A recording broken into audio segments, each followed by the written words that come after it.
আসসালামু আলাইকুম। আজ আবার ভর্তা নিয়ে আসলাম আপনাদের সাথে। এই যে দেখেন, আজকে এক পাতিলে আমি সব কিছু একেবারে সেদ্ধ দিব। একটা কচু দিয়ে দিলাম। এই কচু আমি ফ্রিজে রেখে দিয়েছিলাম সেদ্ধ করে, তারপর আর একটু সেদ্ধ করলাম। এখানে সিম দিছি, ভেন্ডি দিছি, আলু দিছি, তারপরে যে দুইটা ডিম দিছি। সব কিছু আমি একসাথে সেদ্ধ করবো। দুইটা তিনটা পেঁয়াজ দিছি, রসুন দিব। এই যে রসুন দিলাম। পেঁয়াজ আর রসুন দেওয়ার কারণ হলো ওই সিম আর ভেন্ডি একসাথে দিছি, কিন্তু এক একটার ঘেরান এক এক রকমের। পেঁয়াজটা আর রসুনটা যদি দিয়ে আমি সেদ্ধ করি, তাই এটার ঘেরানটা আসলে সুন্দর ঘেরান আসবে। তাই আমি এগুলো একসাথে সেদ্ধ করে নিছি। দেখেন এই যে একসাথে কত কিছু সেদ্ধ করলাম। আলু দিছি, পেঁয়াজ দিছি, কচু দিছি, তারপর ভেন্ডি দিছি, সব কিছু একসাথে দিছি। আর আমি রসুনের থেকে রেশনের কোয়াটি বের করে নেব। চাপ দিলেই দেখেন কুটকুট করে বের হয়ে যায়। এই যে দেখেন কত সুন্দর বের হয়ে যেতে আছে। এগুলো আমি অন্য একটা ভর্তায় আমি ইউজ করব, দেখাবো আপনার সাথে। এই যে কিছু শুট কিনেছি, আজকে ভাকার আনছি। আসলে পোলাও চাউলের ভাকার আনছি। ভাকার আনলে আমাদের ঘরে ভর্তা লাগেই, তাই আমি ভর্তার জন্য সব কিছু আয়োজন করলাম। এই যে মরিচগুলো ফাঁকি করে নিলাম। আগে মরিচগুলো আমি ডলে নেব, সুন্দর করে। এর সাথে আমি সরিষার তেল দিয়ে একসাথে নিব। আর ভর্তায় আমি আর কোনো তেল ব্যবহার করব না। আজকে একটু মরিচটা কম নিছি। ভর্তা আসলে এমন ভর্তা, তো ভর্তা একটু মরিচ বেশি হলে ভালো লাগে। তাই আজকে একটু মরিচ আমি কম নিছি, যেহেতু অনেক গরম পড়তেছে। এত গরমে এত মরিচ খাইলে আসলে ভালো হবে না, সেই জন্য আমি মরিচটা একটু কম করে নিছি। এই মরিচ দিয়ে আমি সবগুলো ভর্তা বানাবো। দেখেন সরিষার তেল একসাথেই আমি দিয়ে দিছি। এখন মরিচ ভর্তা উঠিয়ে রাখবো, আর এক একটা ভর্তায় আমি এক একটু করে এই যে ইউজ করবো। এই যে দেখেন, আগে আমি এই ভর্তাটা বানাইলাম।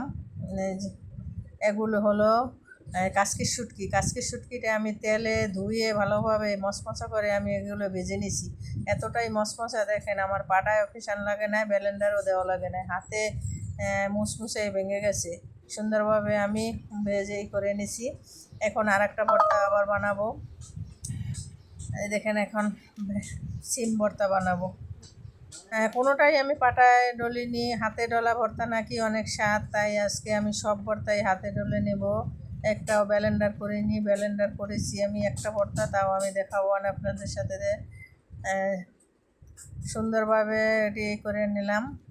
ভর্তা হয়ে গেছে। এখন এই যে ভেন্ডি ভর্তা কী খাইছেন জানি না। ভেন্ডি ভর্তাটা আসলে ভালো লাগে, বেশিরভাগ ভাতের লাগে। ভাতের সাথে আসলে ভেন্ডি ভর্তাটা অসাধারণ লাগে, তাই আমি ভেন্ডি ভর্তাটাও বানিয়ে নিলাম। একে একে সব ভর্তায় ভেন্ডিটা আসলে একটু ছিল, শক্ত শক্ত ছিল। এই কারণে ভেন্ডি ভর্তাটা তেমন সুন্দর হয়নি। এটা হলো কচু, আমি সেদ্ধ করে আগেই ফ্রিজে রেখে দিছি অনেক দিন আগের। আজকে নামাই আর একটু সেদ্ধ করলাম। এই কচু ভর্তা আসলে আলু ভর্তার মতন স্বাদ। কচু ভর্তা আসলে সবাই পছন্দ করে, ভালো লাগে। আর এই যে ডিম ভর্তা বানাইতেছি। ডিম এভাবে কে কে ভর্তা বানাইছেন জানি না। আমি একটু রেশাদানি দিয়ে ঘষে নিই। ঘষে নিলে ডিমটা সুন্দর জোড়ো জোড়ো থাকে আর একটু বেশি দেখা যায়। দেখেন দুইটা ডিম আমি ঘষে নিছি, কতগুলো হয়েছে।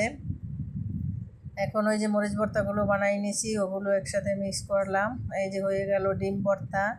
এখন এই কালি জিরে ভর্তা বানাবো। এই যে আগে থেকে আমি পেঁয়াজটা সেদ্ধ করে রাখছি, রসুনটা সেদ্ধ করে রাখছি। এইটা আমি কালি জিরে ভর্তায় দিব। এই যে দেখেন মরিচ ভর্তা আগে দিয়ে দিলাম। তারপর আমি এই যে পেস্টটা দেখেন ডলছি, একটা ডলে হয়ে গেছে।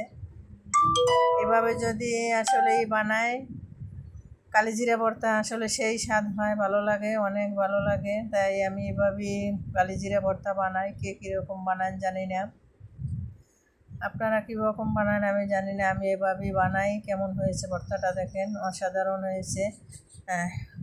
এই যে কালিজিরা ভর্তা হয়ে গেল। এখন কত পদের ভর্তা বানাইছি দেখেন। 7-8 পদের ভর্তা হয়েছে এখানে। একটা মরিচ ভর্তা, শুটকি ভর্তা, তারপর ভেন্ডি ভর্তা, সিম ভর্তা, কচু ভর্তা, আলু ভর্তা, ডিম ভর্তা, অনেকটি ভর্তা হয়ে গেছে। আসলে ভর্তা বাড়তি ভালো লাগে সব সময়। ভর্তার খাওয়ান হয়েছে অন্যরকম খাওয়ান, মাছ খান, গোছ খান, আসলে বেশি দিন খেতে পারবেন না। ভর্তা সবসময় খাওয়া যায়। ভর্তা হইলে আসলে ফেভারিট খাবার।